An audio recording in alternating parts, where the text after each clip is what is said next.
Hello, welcome back to my channel. Today we will learn about residential status with Wow Commerce with Madhu. Now students, we will learn about residential status of Hindu undivided family.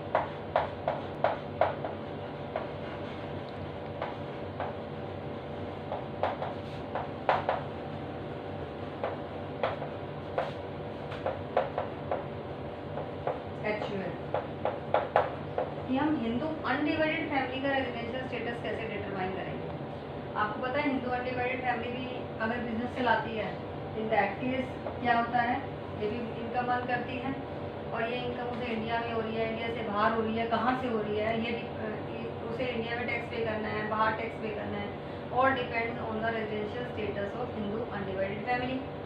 अब Hindu undivided family के residential status हमें determine करना पड़ेगा कि ये resident है, non resident है, और अगर रेजिडेंट है तो ऑर्डिनरली रेजिडेंट है या नॉट ऑर्डिनरली रेजिडेंट है, ये सब हमें चेक करना होता है।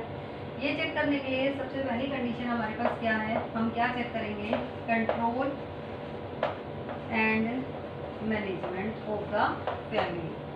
हमें फैमिली के कंट्रोल एंड मैनेजमेंट को चेक करना है कि फैमिली के बिजनेस का कंट्रोल एंड मैनेजमेंट कहाँ है। If control and management wholly or partly in India।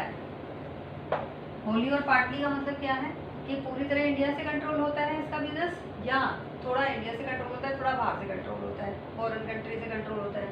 In that case ये इंडिया की रेजिडेंट बन जाती है। जो हिंदू अनडिवाइडेड फैमिली है वो इंडिया में रेजिडेंट मानी जाती है। अगर उसका थोड़ा सा भी कंट्रोल इंडिया से हो रहा है, इन that case Hindu undivided family resident बन जाती है। And if control and management is totally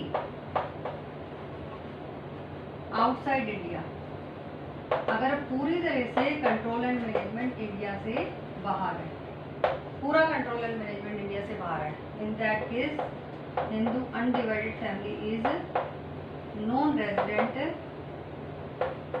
in India मानी जाती है। मीन्स इंडिया में वो नॉन रेजिडेंट है। क्लियर?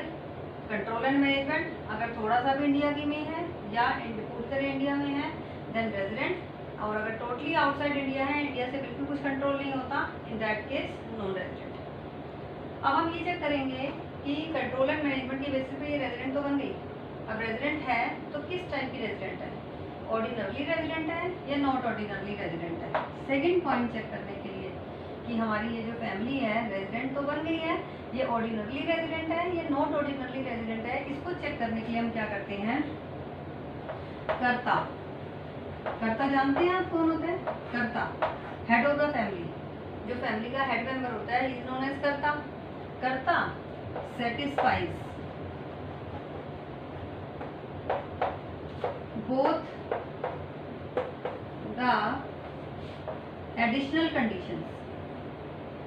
अब एडिशनल कंडीशंस कौन सी हैं, जो मैंने आपको इससे पहले वाली वीडियो में समझाई हैं, जिसका लिंक मैं आपको डिस्क्रिप्शन बॉक्स में शेयर कर दूंगी। कर्ता satisfies both the additional conditions. एक इंडिविजुअल केस में दो एडिशनल कंडीशन थी। फर्स्ट एडिशनल कंडीशन थी कि प्रीवियस ईयर से पहले वाले 10 ईयर्स में 2 ईयर्स रेजिडेंट होना जरूरी है। Out of 10 years 2 years resident होना चाहिए person. Now next is previous year से पहले वाले 7 ईयर्स में वो इंडिया में 730 डेज रहा। ये 2 एडिशनल कंडीशन थी हमारी। ओके, प्रीवियस ईयर से पहले वाले 10 ईयर्स में 2 ईयर्स वो इंडिया का रेजिडेंट रहा हो, और प्रीवियस ईयर से पहले वाले 7 ईयर्स में 730 डेज इंडिया में रहा। ये दोनों एडिशनल कंडीशंस को अगर हमारा कर्ता फुलफिल कर लेता है, इन दैट केस वो क्या बन जाता है, ऑर्डिनरली रेजिडेंट बन जाता है।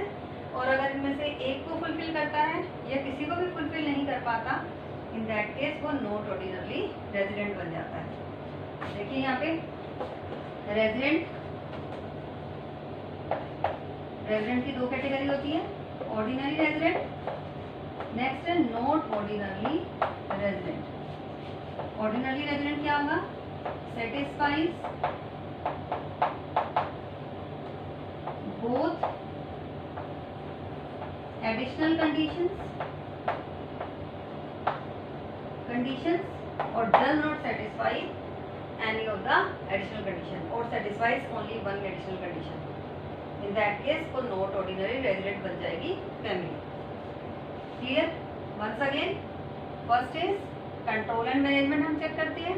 कंट्रोल एंड मैनेजमेंट पूरी तरह इंडिया में है या थोड़ा सा इंडिया से होता है कंट्रोल और थोड़ा इंडिया के बाहर है. इन दैट केस रेजिडेंट. अगर टोटली आउटसाइड इंडिया है इन दैट केस नॉन रेजिडेंट. अब रेजिडेंट अगर बन जाती है कंट्रोल एंड मैनेजमेंट इंडिया में है, अगर जो हमारी हिंदू अनडिवाइडेड फैमिली है नॉन रेजिडेंट है कि उसका कंट्रोल इंडिया में है ही नहीं, कंट्रोल एंड मैनेजमेंट इंडिया से नहीं होता, इन दैट केस आपको क्वेश्चन आगे सोल्व करने की जरूरत ही नहीं है, नॉन रेजिडेंट बन गई. बट अगर वो थोड़ा सा भी कंट्रोल इंडिया से हो रहा है तो रेजिडेंट बन गई. रेजिडेंट बनने के बाद हमें ये चेक करना होता है वो ऑर्डिनरली रेजिडेंट है या नॉट ऑर्डिनरली रेजिडेंट है. ऑर्डिनरली या नॉट ऑर्डिनरली चेक करने के लिए हम ये चेक करते हैं जो हमारी फैमिली का करता है, means head member of the family, वो satisfies both the additional conditions. जो एडिशनल कंडीशंस आपको मैंने बताई थी इंडिविजुअल के केस में, मीन्स प्रीवियस ईयर से पहले वाले 10 ईयर्स में 2 ईयर्स इंडिया का रेजिडेंट होना ज़रूरी है पर्सन को, और प्रीवियस ईयर से पहले वाले 7 ईयर्स में 730 डेज इंडिया में का रेजिडेंट होकर इंडिया में रहना ज़रूरी है. 730 डेज. अगर ये करता हमारी इन दोनों एडिशनल कंडीशंस को सेटिस्फाई कर देता है तो फैमिली बन जाती है ऑर्डिनरली रेजिडेंट. और अगर करता इन दोनों में से एक को सेटिस्फाई करता है या किसी को भी सेटिस्फाई नहीं करता, इन दैट केस हमारी फैमिली बन जाती है not ordinarily resident. It's all about residential status of Hindu undivided family. Now control residential status of firm और association of person we will determine. Firm, partnership firm और association of person का हम residential status कैसे determine करते हैं ये हम सीखेंगे. फॉर दैट अगेन हमें क्या चेक करना है, control and management. Control and management. Control and management check करते टाइम सेम हमें क्या देखना है कि कंट्रोल एंड मैनेजमेंट कहाँ से होता है. If control and management is Holi or partly in India या totally outside India. Totally outside India. कि control and management Holi or partly in India, जैसा कि मैंने अभी पहले आपको बताया ये पूरी तरह कंट्रोल एंड मैनेजमेंट इंडिया में है या थोड़ा कंट्रोल एंड मैनेजमेंट इंडिया में है और थोड़ा इंडिया से बाहर है. इन दैट केस जो हमारी जो फर्म है या एसोसिएशन ऑफ पर्सन है वो रेजिडेंट बन जाती है. और अगर ये टोटल कंट्रोल आउटसाइड इंडिया है तो नॉन रेजिडेंट बन जाती है. नाउ फर्म और एसोसिएशन ऑफ पर्सन के केस में आगे कुछ नहीं करना होता. तीसरी कंडीशन है ही नहीं. ऑर्डिनरी और नॉट ऑर्डिनरी रेजिडेंट का मतलब ही नहीं है. ओनली रेजिडेंट बनेगी या नॉन रेजिडेंट बनेगी. It's all about residential status of firm और association of person. Now residential status of company, कि हम एक कंपनी का रेजिडेंशियल स्टेटस कैसे डिटरमाइन करते हैं. To determine the residential status of company, first condition is it is an Indian company. हमें check करना होता है जो कंपनी जिसका हम रेजिडेंशियल स्टेटस डिटरमाइन कर रहे हैं वो इंडियन कंपनी है. और second is control and effective management is in India, कि उसका कंट्रोल और इफेक्टिव मैनेजमेंट जो है इंडिया में है या नहीं है.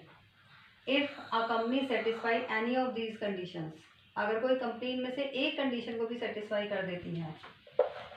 अब हमें स्टेटस डिटरमाइन करना है, कंपनी का स्टेटस डिटरमाइन करना है. सेटिस्फाइज वन और बोथ कंडीशंस. अगर वो कंपनी इनमें से एक को या दोनों कंडीशंस को सेटिस्फाई कर देती है then it becomes resident in India. और मान लो ये does not satisfies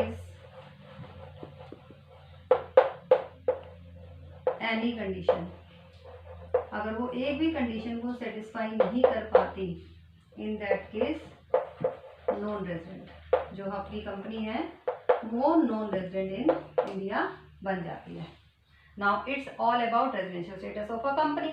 means company के रेजिडेंशियल स्टेटस में आपको क्या करना है, ओनली चेक करना है ये इंडियन कंपनी है या नहीं है। अगर इंडियन कंपनी नहीं है तो ये चेक करना है इसका control and management, effective management India में है या नहीं है। और अगर ये दोनों में से कोई भी कंडीशन फुलफिल नहीं कर रही देन नॉन रेजिडेंट। अगर इनमें से एक को भी फुलफिल कर देती है then it's resident. It's all about residential status of a company. Now every other person, every other person means जैसे हमारी लोकल अथॉरिटीज हो गई, इनके केस में हम जो है कैसे डिटरमाइन करते हैं residential status. Residential status every other person, बाकी लोगों के केस में कैसे डिटरमाइन करते हैं, हम इस केस में भी चेक करते हैं control and management. Control and management same wholly or partly in India, wholly or partly in India, then resident and totally outside India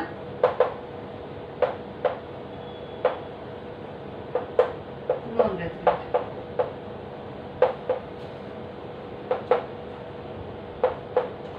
तो अगर कंट्रोल एंड मैनेजमेंट पूरी तरह इंडिया में है या उसका कुछ पार्ट कंट्रोल इंडिया से होता है, कुछ इंडिया से बाहर से होता है, इन दैट केस जो आपकी एवरी अदर पर्सन्स हैं जैसे कि लोकल अथॉरिटी वो रेजिडेंट बन जाती हैं। अगर टोटल मैनेजमेंट इंडिया से बाहर है इन दैट केस वो नॉन रेजिडेंट बन जाते हैं। नाउ आपने लोकल अथॉरिटीज़ का भी रेजिडेंशियल स्टेटस डिटरमाइन कर लिया।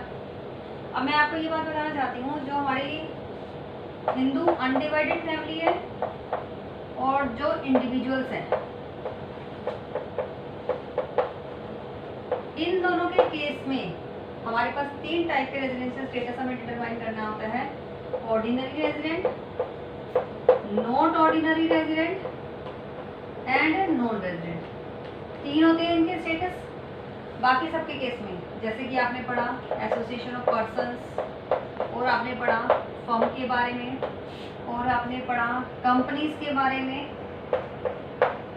And every other person, every other person.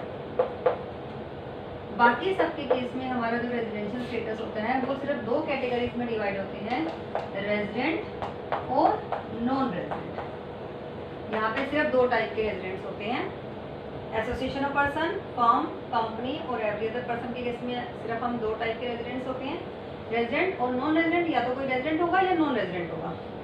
But Hindu undivided family और इंडिविजुअल के केस में आप चेक करेंगे अगर वो रेजिडेंट बन जाता है तो किस टाइप का रेजिडेंट है, ऑर्डिनरली रेजिडेंट है या नॉट ऑर्डिनरली रेजिडेंट है। क्लियर?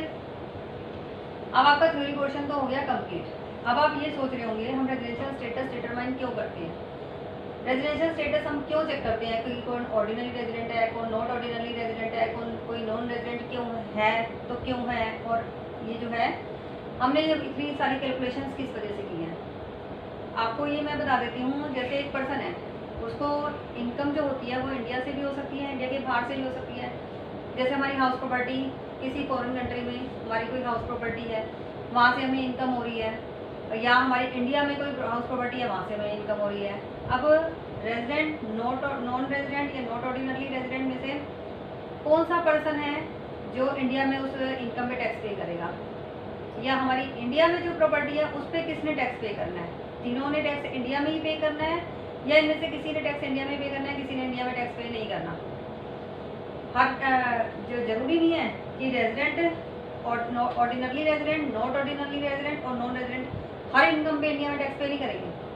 ऑर्डिनरी रेजिडेंट इंडिया का ऑर्डिनरी रेजिडेंट है, उसका मोस्ट ऑफ द टाइम वो इंडिया में स्टे करता है, इससे वो ज़्यादातर इनकम पे इंडिया में टैक्स पे करता है। और जो नॉट ऑर्डिनरी रेजिडेंट होता है उससे कम होती है उसकी इंडिया में टैक्स लायबिलिटी, कम इनकम्स ऐसी होती है जिसपे उसको इंडिया में टैक्स पे करना होता है। नाउ नॉन रेजिडेंट के केस में और भी कम हो जाती है, ऐसी इनकम्स, नॉन रेजिडेंट मतलब वो इंडिया में बहुत ही कम दिन रहता है, बहुत कम दिन रहता है। इट मीन्स वो इंडिया में टैक्स पे ज़्यादा इनकम से नहीं करेगा, लेकिन कुछ इनकम पे तो ये भी टैक्स इंडिया में ही पे करता है। नाउ ये हमारा रेजिडेंशियल स्टेटस के बारे में हो गया। Now in my next video I will show the calculations. ये जो मैंने आपको सारी थ्योरी पार्ट समझाया 2 वीडियोस में, इसके हम प्रैक्टिकल्स करेंगे। प्रैक्टिकल मीन्स हम क्वेश्चन सॉल्व करके देखेंगे कि हम कैसे नंबर ऑफ डेज इंडिविजुअल के केस में काउंट करते हैं, और जो बाकी HUF है, हमारी पार्टनरशिप फर्म है, एसोसिएशन पर्सन है, कंपनी है, एवरी अदर पर्सन का रेजिडेंशियल स्टेटस कैसे डिटरमाइन किया जाता है। थ्योरी आप कंप्लीट कर लीजिए, then we will learn how to calculate these, solve these sums. Okay, now if you like the video, then like, share and subscribe and hit the bell icon also. Okay.